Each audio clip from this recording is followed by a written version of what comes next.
మేము అందించాలనుకుంటున్నాం. కాబట్టి మా కుటుంబం యొక్క మాకున్న విజన్ దృక్పథం చొప్పున నేను కూడా మళ్ళీ ఇదే రంగంలోకి రావడం జరిగింది. నేను ఈరోజు ముఖ్యంగా ఒకే ఒక విషయం పైన మీతో మాట్లాడాలనుకుంటాను. నాకంటే మీరు చాలా సీనియర్స్, మీ సీనియర్కి అంత ఉండదేమో నా ఏజ్. సో మీకు సలహా ఇచ్చేవాడిని కాదు, కానీ నా అబ్జర్వేషన్ అట్లాగే నేను పెద్ద పెద్ద కాలేజెస్లో సీట్ సాధించడానికి, నేను మంచి పర్సంటేజ్తో అలాగే సిల్వర్ మెడల్, గోల్డ్ మెడల్ తెచ్చుకోవడానికి నాకు ఉపయోగపడిన స్ట్రాటజీస్, నాకు ఉపయోగపడిన ఆ యొక్క డైరెక్షన్ మీకు నేను పంచుకోవాలనుకుంటున్నాను ఈరోజు. ఒకసారి హ్యాపీ కూడా అందరూ రెండు చేతులు పైకి ఎత్తుతారు ఒకసారి. ఓకే ఫైన్, ఎవరు నిద్రపోవట్లేదు, అందరూ చక్కగా ఉన్నారు. Thank you. ఈరోజు చక్కగా మంచి చల్లగా ఉంది కాబట్టి పడుకుంటే బాగుండేది, కానీ మేము పడుకోలేవలేదు. ఈరోజు మా పిల్లలతో పాటు లేటెస్ట్ తీసుకొచ్చాం. Thank you first of all మీరు అందరికి వచ్చినందుకు. లైఫ్ లో ఎప్పుడు కూడా మనం ఇలా సంతోషంగా నవ్వుతూ ఉండాలి, ఎందుకంటే అలా నవ్వుతూ ఉంటే మనకి హ్యాపీ హార్మోన్స్ అనేవి మన బాడీలో ప్రొడ్యూస్ అయ్యి మనం చక్కగా ఇంకా మంచిగా వర్క్ చేయడానికి మనకు ఎనర్జీ వస్తుంది. రైట్. నేను ఈరోజు తల్లిదండ్రులతో ఒక విషయం చెప్పాలనుకుంటున్నాను. ఏంటంటే మీ పిల్లలు జూన్లో ఉన్న స్థాయి కంటే ఇప్పుడు ఖచ్చితంగా జాన్యువరి వచ్చేసరికి వాళ్ళు చాలా ఇంప్రూవ్మెంట్ ఉంది. అది మేము చాలా ధైర్యంగా చెప్పగలుగుతున్నాం. దానికి కారణం ఎవరు అంటే మా ఉపాధ్యాయులు, మా టీచర్సే మా బలం. మా టీచర్స్ చక్కగా మంచి విద్యని వాళ్ళకి అందించడం వల్ల మాత్రమే మేము ప్రతి సంవత్సరం మంచి ఫలితాలు సాధించగలుగుతున్నాం. అట్ ద సేమ్ టైం పిల్లలందరూ కూడా మంచి భవిష్యత్తుని వాళ్ళు చేరుకోగలుగుతున్నారు. సెయింట్ జాన్స్ లో చదివిన పిల్లలు ఇప్పటికీ 7 డాక్టర్లుగా స్థిరపడ్డారు. గట్టి చెప్పలు కూడా వాళ్ళు. We have a gynecologist, we have a radiologist, we have a cardiologist, we have many other specialists. మా స్టూడెంట్స్ ఎంతమంది డాక్టర్స్ వాళ్ళు స్పెషలిస్టులుగా ఉన్నారు. అలాగే we have an number of engineers, ఎంతో మంది ఇంజనీర్స్ గా ఉన్నారు. ఎంతో మంది బ్యాంక్ ఎంప్లాయీస్ గా, బ్యాంక్ మేనేజర్స్ గా కూడా మా విద్యార్థులు ఉన్నారు. మా స్టూడెంట్స్ IIIT సాధించిన వాళ్ళు ఉన్నారు. లోహిత్ బ్రదర్స్ ఇద్దరు కూడా వాళ్ళు IIIT సాధించారు. ఒకే ఇంట్లో ఇద్దరు, అసలు ఒకరు సాధించడమే చాలా గగనం. అలాంటి ఒకే ఇంట్లో ఇద్దరు IIIT సీట్లు సాధించారు. వారందరూ కూడా మీకులాగా వాళ్ళ పేరెంట్స్ ఇక్కడ అటెండ్ అయిన వాళ్ళు పేరెంట్స్ మీటింగ్, అలాగే మీ పిల్లలు ఏ క్లాస్ రూమ్ లో అయితే చదువుతున్నారో అదే క్లాస్ లో కూర్చున్న వాళ్ళకి ఎవరైతే పాఠాలు చెప్పారో మీ పిల్లలు కూడా వాళ్ళే పాఠాలు చెప్తారు. సో వాళ్ళు సాధించిన విజయాలు మన పిల్లలు కూడా సాధించగలరా లేదండి? సాధించగలరండి? ఎస్. ఫస్ట్ ఆ నమ్మకం మీకుంటే మేము కూడా ఏదైనా చేయగలం. రైట్. అయితే చూసుకున్నట్లయితే ఈ టాపర్స్ అందరికీ కూడా ఉన్న ఒకే ఒక లక్షణం ఏంటంటే ఉదయాన్నే లేచి వాళ్ళు వేకుజాముని 4:30కి లేచి కరెక్ట్గా 4:05 మినిమం 4:05 చదవడం స్టార్ట్ చేస్తారు. సో మిమ్మల్ని అందరూ నేను కోరేది ఏంటంటే, మేము ఇక్కడ చక్కగా కష్టపడుతున్నాం. ఆ కష్టానికి మీ నుంచి కూడా సహకారం మాకు యాడ్ అయితే, నాకు మూర్తి సార్, సుబ్రహ్మణ్యం గారు చెప్పినట్టు మీ సహకారం కూడా మాకు కొంచెం కలిస్తే ఇంకా మంచి రిజల్ట్ అనేది రావడం జరుగుతుంది. రెండోది, దయచేసి వాళ్ళెవరికి కూడా సెల్ ఫోన్ ఇవ్వద్దు. నాకు కూడా ఇచ్చేవాళ్ళు కదా సెల్ ఫోన్. నాకు ఎప్పుడో కాలేజ్కి వెళ్ళిపోయిన సెకండ్ ఇయర్, ఫస్ట్ ఇయర్ కూడా లేదు నాకు తెలిసి. ఫస్ట్ ఇయర్ కూడా మా ఫ్రెండ్స్ కి ఎవరైనా ఫోన్ చేసి మాట్లాడేవాడు డాడీ వాళ్ళు హాస్టల్లో ఉన్నప్పుడు. మరి స్టూడెంట్స్, స్కూల్లో ఉన్న స్టూడెంట్స్ కి సెల్ ఫోన్ అవసరమా? దయచేసి సెల్ ఫోన్ ఇవ్వకండి. సెల్ ఫోన్ ఇవ్వకుండా వాళ్ళతో మీరు మాట్లాడండి. డైరెక్ట్ గా మీరే మాట్లాడండి. కొంచెం కూర్చొని సరదాగా స్పెండ్ చేయండి వాళ్ళతో. వాళ్ళు మార్నింగ్ నుంచి ఈవినింగ్ వరకు కలిసిపోయి వస్తారండి. వాళ్ళతో మీరు కొంచెంసేపు సరదాగా మాట్లాడితే వాళ్ళకి కూడా రిలాక్సేషన్ గా ఉంటుంది. వాళ్ళు కూడా ఓకే, మా డాడీ నాతో మాట్లాడుతున్నారు, మా మమ్మీ నాతో మాట్లాడుతున్నారు, మా పిన్ని నాతో మాట్లాడింది ఈరోజు అని వాళ్ళు కూడా హ్యాపీ అవుతారు. కొంచెం రిలాక్స్ అయిపోయి వాళ్ళతో మాట్లాడినప్పుడే, నాన్న ఏంటి మరి నా ఎగ్జామ్స్ దగ్గరికి వస్తున్నాయి కదా, చదువుదామా, నేను కూడా నీతో పాటే కూర్చుంటాను అని వాళ్ళతో పాటు మీరు స్పెండ్ చేయండి. మా పేరెంట్స్ నాతో కూర్చునేవాళ్ళు. నేను చదువుతున్న టైంలో కాలేజ్లో వాళ్ళు, మా మమ్మీ వంట చేసుకుంటూనే నాతో వచ్చి నేను ఏం చదువుతున్నాను, మా ఫాదర్ గారు కూడా, మా నాన్నగారు కూడా ఆయన పని చేసుకుంటూ అలా వచ్చి చూస్తూ ఉండేవాడు. మీ పిల్లలతో మీరు ఎంత క్వాలిటీ టైం స్పెండ్ చేస్తే వాళ్ళకి అంత క్వాలిటీ మార్క్స్ ఉంటాయి, వాళ్ళంత క్వాలిటీ లైఫ్ని వాళ్ళు జీవిస్తారు. నేను మళ్ళా రిపీట్ చేస్తున్నాను, మీ పిల్లలతో మీరు ఎంత క్వాలిటీ టైం స్పెండ్ చేస్తే మీ పిల్లలకి అంత క్వాలిటీ లైఫ్ ఉంటుంది, అంత క్వాలిటీ మార్క్స్ కూడా ఉంటుంది. So I request all parents, నేను రిక్వెస్ట్ చేస్తాను మిమ్మల్ని అందరినీ, మీ పిల్లలతో మీరు టైం స్పెండ్ చేయండి ఇంటి దగ్గర. మూడవదిగా, దయచేసి ఎవరు కూడా ఇరెగ్యులర్ గా మీ పిల్లల్ని పంపించరు, రెగ్యులర్ గా పంపించండి. రెగ్యులారిటీ లేకపోతే చాలా కష్టం.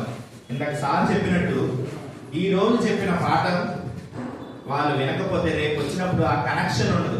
మీరు మీ భాషలో చెప్పాలంటే ఇక్కడ ఉన్న అక్కలకి చెప్పాలంటే, అక్కలన్న మన నాట్యం ఏం అందరు రైట్, అక్కలకి చెప్పాలంటే ఈ రోజు చూడకపోతే సీరియల్, రేపటి రోజున ఆ సీరియల్ మీకు కనెక్షన్ ఉంటుందా అండి? సీరియల్ భాష చెప్పాలంటే సీరియల్ అర్థం కాదు కదా, మళ్ళీ పక్కింటి వాళ్ళని ఎవరిని అడగాలి, వాళ్ళు వేరే స్టోరీ చెప్తారు. రైట్, జోక్స్ అపార్ట్, జోక్స్ పక్కన పెడితే, సో మనకి సీరియల్ అర్థం కానప్పుడు ఎంతో సీరియస్ గా ఉండే ఫిజిక్స్, మ్యాథ్స్ వంటి ఎస్ అవి కష్టమైన సబ్జెక్ట్స్, కానీ మా స్కూల్లో చాలా సులభంగా చెప్తారు. మరి అటువంటి లెసన్స్ వాళ్ళకి అర్థం కావు. రెండవది, రివిజన్ లో ఒక్కసారి కనుక గ్యాప్ అనేది వస్తే చాలా ఇబ్బంది అవుతుంది. కాబట్టి మనం చివరికి వచ్చేసాం, ఇంకా ఆల్మోస్ట్ ఓన్లీ 57 డేస్ 55 డేస్ ఉన్నాయి, హాలిడేస్ అన్ని తీసేస్తే 55 డేస్ లో మరి మీరు దయచేసి ఎవరు కూడా పిల్లల్ని మాన్పించకుండా తీసుకురండి. మీ పాఠశాల, మన పాఠశాలకి మీ పిల్లలందరినీ కూడా మాన్పించకుండా తీసుకురండి. నాలుగోది, మంచి ఆహారం పెట్టండి, వాళ్ళకి మంచి ఆహారం పెట్టండి, వాళ్ళతో సమయం గడపండి. నేను ఒక విషయము చెప్పాలనుకుంటున్నాను, ఏంటంటే ఒకప్పుడు మన దేశంలో ఓన్లీ మగపిల్లలకు మాత్రమే విద్య అనేది ఉండేది, అది కూడా కొన్ని వర్గాలకు మాత్రమే అది పరిమితమైంది. అయితే అప్పుడు ఒక స్త్రీ అందరినీ ఎదిరించి ఆమె బయటకు వచ్చింది. ఆమె తన భర్త సహకారంతో ఒక పాఠశాలని ప్రారంభించి ఆ రాష్ట్రంలో ఉన్న ఎంతో మంది చిన్న పిల్లలకి బాల్య వివాహాలు జరగకుండా ఆపించి అందరికీ ఒక చక్కటి విద్యను అందించింది. ఆమె పేరే సావిత్రిబాయి పూలే గారు. సావిత్రిబాయి పూలే ఆ మహోన్నతమైన వ్యక్తి. ఆవిడ చేసిన త్యాగం, ఆవిడంటే ఆమె బంగారాన్ని కూడా అమ్మేసి స్త్రీల యొక్క విద్యకు ఆమె పాటుపడిందండి. సో ఒక రెవల్యూషన్ ఎప్పుడు కూడా ఒక స్త్రీతోనే ప్రారంభం అవుతుంది, ఒక ఉద్యమం ఎప్పుడు కూడా ఒక స్త్రీతోనే ప్రారంభం అవుతుంది. మీ ఇంటిలోని ఆ పెనుమార్పు అనేది తల్లులైన మీ ద్వారానే ప్రారంభం అవుతుంది. తల్లి ఒక నిర్ణయం తీసుకుంటే బలంగా అందరూ ఆ మాట వినాల్సిందే. తండ్రి పైకి గంభీరంగా కనపడినా ఇంట్లో హోమ్ మినిస్టర్ ఎవరండి? హోమ్ మినిస్టర్ ఎవరు ఇంట్లో? ఆయన సీఎంఏ అయినా హోమ్ మినిస్టర్ అందరూ మీరే కదా. సో మీరు గట్టిగా ఒక నిర్ణయం తీసుకుని, నా పిల్లవాడిని లేదా నా పాపని నేను చదివిస్తాను, నేను చక్కటి విద్యను వాళ్ళకి అందిస్తాను, వాళ్ళని అప్పుడే నేను పెళ్లిళ్ళు కానీ లేదా ఏ నిర్ణయాలు కానీ నేను తీసుకొని ఇవ్వను, వాళ్ళని చదివిస్తానని కనుక మీరు నిర్ణయం తీసుకుంటే వాళ్ళు చక్కగా చదువుకోగలుగుతారు, వాళ్ళ జీవితంలో మంచి ఉన్నతమైన భవిష్యత్తుని వాళ్ళు అందుకోగలుగుతారు. సో ఈ రోజు మన తల్లిదండ్రుల సమావేశంలో మీకు మన పిల్లల యొక్క వాళ్ళ యొక్క ప్రోగ్రెస్ ని మీకు అందరికి ఇవ్వడం జరిగింది. ఒకసారి గమనించండి. మన పాఠశాలలో ఏంటంటే వేరే స్కూల్స్ తో కంపేర్ చేస్తే చాలా ఎన్నో టెస్ట్లు ఇక్కడ పెట్టడం జరిగింది. వాళ్ళకి 9th క్లాస్ వరకు ఐఐటి ఫౌండేషన్ ఇవ్వడం జరిగింది. ఇప్పుడు 10th క్లాస్ వరకు కుదరదు కాబట్టి అనేకమైన రివిజన్ టెస్ట్లు పెట్టడం జరిగింది. ప్రతి చాప్టర్ మీద రివిజన్ టెస్ట్ పెట్టారు. ఈ రివిజన్ టెస్ట్లు అన్నింటినీ కలిపి ఇప్పుడు ప్రీ ఫైనల్ పెడుతున్నారు. టైం మేనేజ్మెంట్, పిల్లలు ఆ 3 గంటల్లో పరీక్ష రాయడం ఎలా, ఆ 3 గంటలు వాళ్ళకి దాహం వేయకూడదు, టాయిలెట్ అవ్వకూడదు, ఇంకేది కూడా కదండి, అవన్నీ కూడా ట్రైనింగ్. ఈ ట్రైనింగ్ లో ఒక్కసారి వాళ్ళు ఆగిపోయినా కూడా వాళ్ళు వెనక్కి వెళ్ళిపోతారు. ఒకసారి అంట ఒలింపిక్ గేమ్స్ జరుగుతున్నాయంట. గేమ్స్ జరుగుతుంటే ఒక ఆఫ్రికన్ అలాగే American first place second place కోసం పోటీ పడుతున్నారు. 200 మీటర్ల పరుగు పందెం బాగా పరిగెడతారంట. అయితే ఈ ఆఫ్రికానే వచ్చాడు. ఫస్ట్ సెమీఫైనల్స్ అయిపోయింది, ఫైనల్స్ ముందు రోజు రాత్రి ఈ అమెరికన్ బాగా ఆలోచించాడంట. ఆలోచించి ఈ ఆఫ్రికన్ ఎలాగైనా ఓడించాలి, ఏం చేద్దాం అనుకున్నాడంట. అనుకుని తన గురించి బాగా స్టడీ చేశాడంట. తన కుటుంబం ఏంటి, వాళ్ళు ఏంటి, వాళ్ళ ఫైనాన్షియల్ బ్యాక్గ్రౌండ్ ఏంటి, వాళ్ళకి ఎంత ఉంది ఏంటి అన్ని ఆలోచించి ఈ ఆఫ్రికన్ కొంచెం బిలో మిడిల్ క్లాస్, ఓకే వీడిని ఎలాగే లోపరుచుకోవాలనుకుని పొద్దున్నే రేస్కి వెళ్ళడం స్టార్ట్ అయిన తర్వాత పరిగెడతారు. గన్ పేల్చారు, 1 2 3 అని గన్ నొక్కారు. వీళ్ళు పరిగెట్టడం స్టార్ట్ చేయగానే పరుగు పెడుతున్నారు. ఆఫ్రికన్ చాలా ముందులో ఉన్నాడు, ఈ అమెరికన్ చాలా వెనక్కున్నాడు. ఆఫ్రికన్ చాలా ఫాస్ట్ గా వెళ్ళిపోతాడు, అమెరికన్ పరిగెడతాడు కానీ తను రీచ్ అవ్వలేకపోతాడు. అప్పుడు తన జేబులోంచి ఒక ఆయుధం తీశాడు. ఇలా జేబులో చేయి పెట్టి ఎలా విసిరాడంట. అవేంటంటే వెండి బంగారం కలిసిన నాణ్యాలు, కాయిన్స్. పరిగెడుతుంటే ఆ ఎండకి అవి ఏమవుతాయండి, మెరిసేటప్పటికి కళ్ళకి ఒకసారి కొట్టినాయండి. ఒక్కసారి ఆగి బ్రేక్ చేసి ఏదో అయిందండి నా కళ్ళు ఆగి కాయిన్స్ కనపడ్డాయి. అవి రెండు ఇలా పట్టుకుని అలా పరిగెట్టాడు.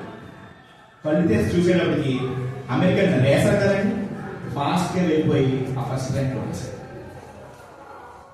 ఒక చిన్న డైవర్షన్ ఈ ఆఫ్రికన్ ఎన్నో సంవత్సరాల నుండి చేసిన ఆ కృషి అంతటిని ఒక్క డైవర్షన్ కొట్టేసింది.